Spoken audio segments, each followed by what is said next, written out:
এই মুহূৰ্তত মোৰ সৈতে মন্ত্ৰী জয়ন্ত মল্ল বৰুৱা আছে আৰু অকণমান তেখেতৰ পৰা জানিবলৈ যত্ন কৰিম। কালি যিহেতু কাশ্মীৰত সন্ত্ৰাসবাদী আক্ৰমণ কৰিছে আৰু হিন্দু যিসকল ব্যক্তি আছে তেখেতসকলক আক্ৰমণ কৰিছে। আপোনাক স্বাগতম জনাইছোঁ। আৰু কালি এটা অনাকাংক্ষিত ঘটনা হৈছে য'ত হিন্দু লোকক আপোনাৰ আক্ৰমণ কৰা হৈছে আৰু কেইবাগৰাকী লোক ইতিমধ্যে মৃত্যুমুখত পৰিছে।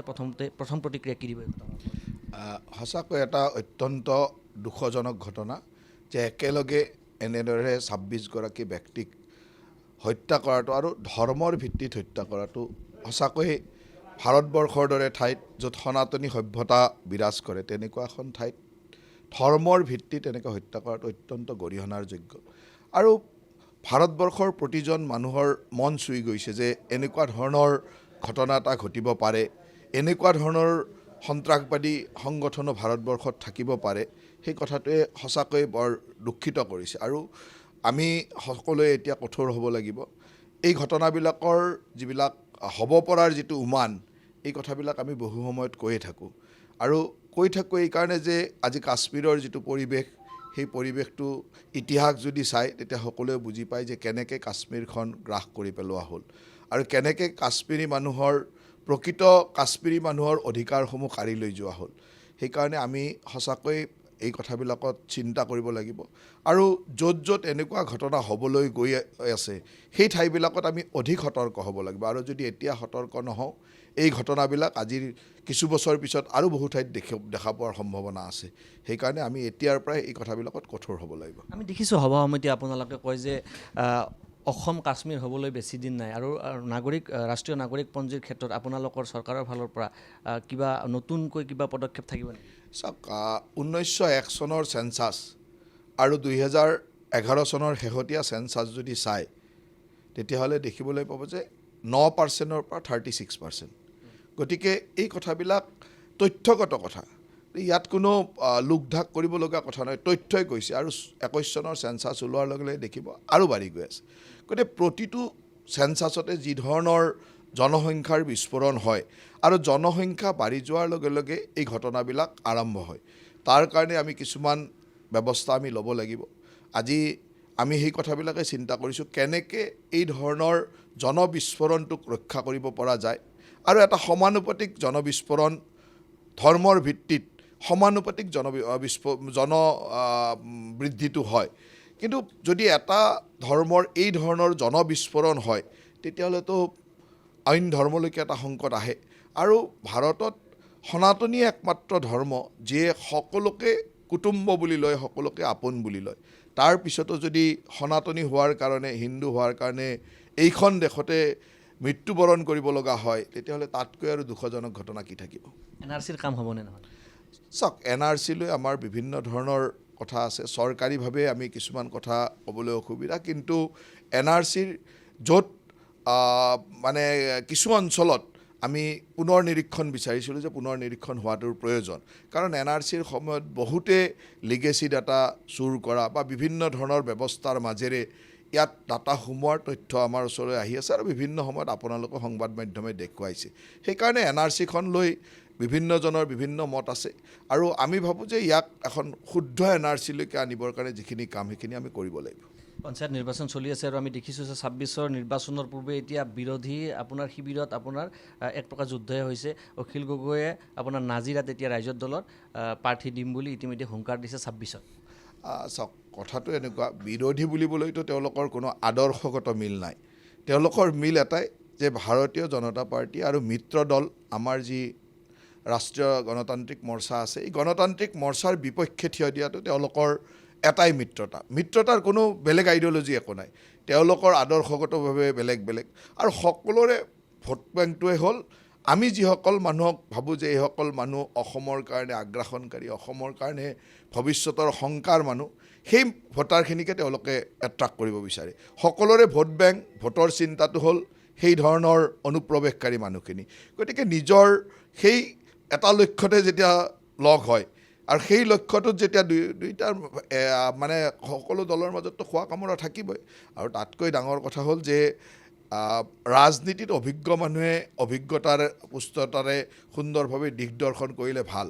এতিয়া বামপন্থী লেখক এজনে যেতিয়া এই ধৰণৰ মানুহক ডাইৰেকশ্যন দিব, দিগদৰ্শন কৰিব, তেতিয়াতো আৰু এনেকুৱা ধৰণৰ এক্সিডেণ্ট হোৱাই দেখিব। তেখেতসকলে আপোনাৰ কেতিয়াবা একত্ৰিত হয় আৰু কেতিয়াবা যুদ্ধ কৰে। এতিয়া ভূপেন বৰাই কৈছে যে 10টা অখিল গগৈ আহিলেও নাজিৰাত আপোনাৰ দেৱব্ৰত শইকীয়া হৰাব নোৱাৰে। তেওঁলোকে একেলগ হোৱা আৰু ভাঙি যোৱা সেইটো কোনো নতুন নাটক নহয়, এইখন নাটক আৰু তেনেকুৱা নাটক কৰি থাকে। কাৰণ তেওঁলোকৰ গোটেই কথাটো হ'ল যে এছাম মানুহৰ ভোট বেংকৰ ওপৰতে তেওঁলোক জীয়াই আছে। অসমত এছাম মানুহ আছে যে হিমন্ত বিশ্ব শৰ্মা ডাঙৰীয়াৰ উন্নয়নৰ লগত, ভাৰতীয় জনতা পাৰ্টীৰ আদৰ্শৰ লগত বা মিত্ৰ দলৰ আদৰ্শৰ লগত আৰু এখন সুৰক্ষিত অসম, উন্নয়নৰ অসম, বিকাশৰ অসম বিচাৰে। সেই চাম মানুহ আমাৰ ফালে আছে আৰু এছাম মানুহ আছে যে অসমীয়া খিলঞ্জীয়া মানুহক আগ্ৰাসন কৰি কেনেকৈ জাতিটো থান-বান কৰিব পাৰে তেনেকুৱা ধৰণৰ চেষ্টা কৰা এছাম মানুহ আছে। সেই চাম মানুহৰ লগত তেওঁলোক আছে আৰু তেওঁলোকৰ ক'ৰবাত কেতিয়াবা সেইটো কংগ্ৰেছ হিচাপে থাকে, কেতিয়াবা AUDF হিচাপে থাকে, কেতিয়াবা ৰাইজৰ দল হিচাপে থাকে। এই বিভিন্ন দলৰ নামত তেওঁলোক তাত সোমাই থাকে। গতিকে একেলগ হোৱাৰ চেষ্টা কেতিয়াবা কৰে, আকৌ নিজৰ ক্ষমতাৰ যেতিয়া চিন্তা আহে তেতিয়া আকৌ ভাঙি ছিঙি যায়, আকৌ লগ হয়। লগ আৰু ভাঙা চিঙা এইটো চলি থাকিব। আচ্ছা, গুৱাহাটীৰ বানপানীৰ সমস্যা সমাধান হোৱা নাই। এজাক বৰষুণ তাৰপিছত কালিৰ দিনটোত আমি দেখিছোঁ গুৱাহাটীৰ বিভিন্ন প্ৰান্তত বানপানী হৈছে। সমস্যা আপোনাৰ বহুত দীৰ্ঘদিনীয়া, সমাধান কিন্তু এতিয়ালৈকে নাই। গুৱাহাটীৰ বানপানীৰ যিটো সমস্যা সেইটো এদিনীয়া সমস্যা নহয়, ই এটা বহুত জটিল সমস্যা, যিটোক আমি সমাধান কৰিবৰ কাৰণে এটা দীৰ্ঘম্যাদী পৰিকল্পনাও লাগিব আৰু হ্ৰস্বম্যাদী পৰিকল্পনাও লাগিব। যোৱা ৩-৪ মাহ ধৰি আমি এই ধৰণৰ পৰিকল্পনাৰ মাজেৰে কাম কৰা কাৰণে এতিয়া যোৱা পৰহি ৰাতি যিটো বৰষুণ হৈছিলে, যি ধাৰত বৰষুণ হৈছে, মুষলধাৰ বৰষুণ, ইমান হায়েষ্ট বৰষুণ এটা ৰাতিত হৈছে, তাৰ পিছতো কিন্তু আমি মোটামুটি 2-3 বজালৈকে বেছিভাগ অঞ্চলৰে পানী নিষ্কাশন বা পানী কমাই নিবলৈ সক্ষম হৈছোঁ। 10-12 বজাৰ ভিতৰত বহু অঞ্চলৰ পানী নোহোৱা হৈ গৈছে। 2 বজালৈকে প্ৰায় বেছিভাগ অঞ্চলৰে নোহোৱা হৈছে আৰু খুব সামান্য অঞ্চলতে পানী জমা হৈ আছে। গতিকে পানী নিষ্কাশন কৰাৰ যিটো ব্যৱস্থা সেইটো আমি কিছু পৰিমাণে উন্নত কৰিছোঁ, কিন্তু একেবাৰে যে পানী নোহোৱা হৈ যাব সেই কথাটো সম্ভৱ নহয়। সেই কথাটোৰ কাৰণে আৰু সময় সময় কাম কৰি থাকিব লাগিব। এতিয়া আমি নতুনকৈ যথেষ্ট নতুন নতুন নলা নিৰ্মাণ কৰি আছোঁ।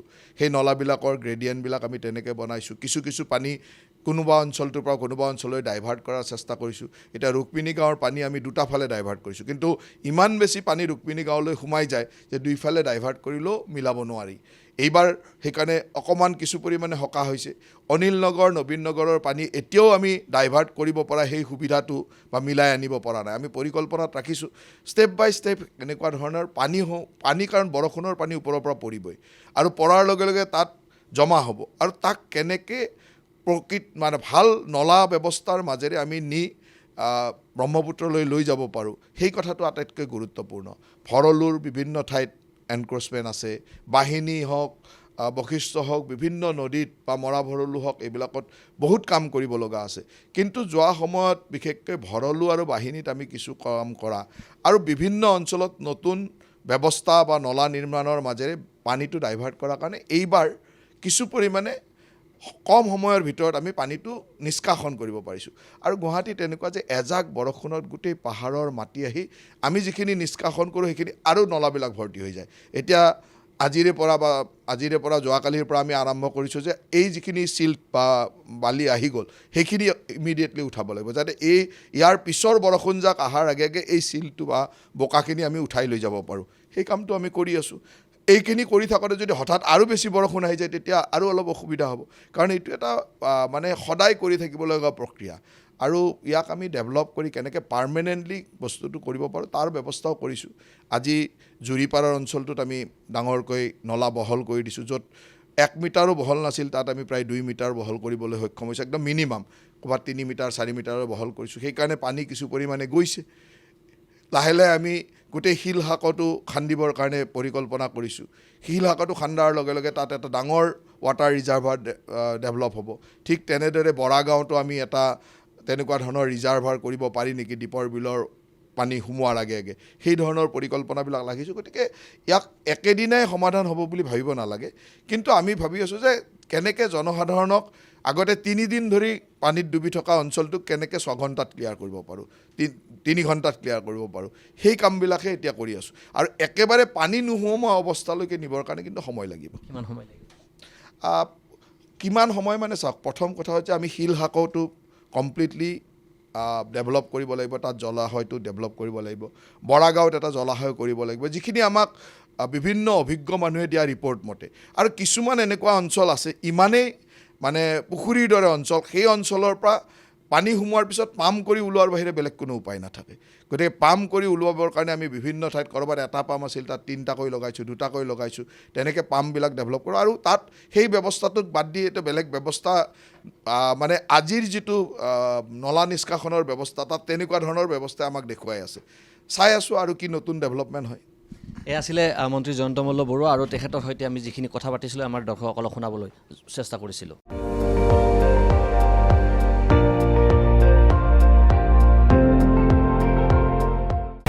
আপুনি চাই আছে ND24 সৰ্বশ্ৰেষ্ঠ নহয় সৰ্বোত্তমৰ দৌৰত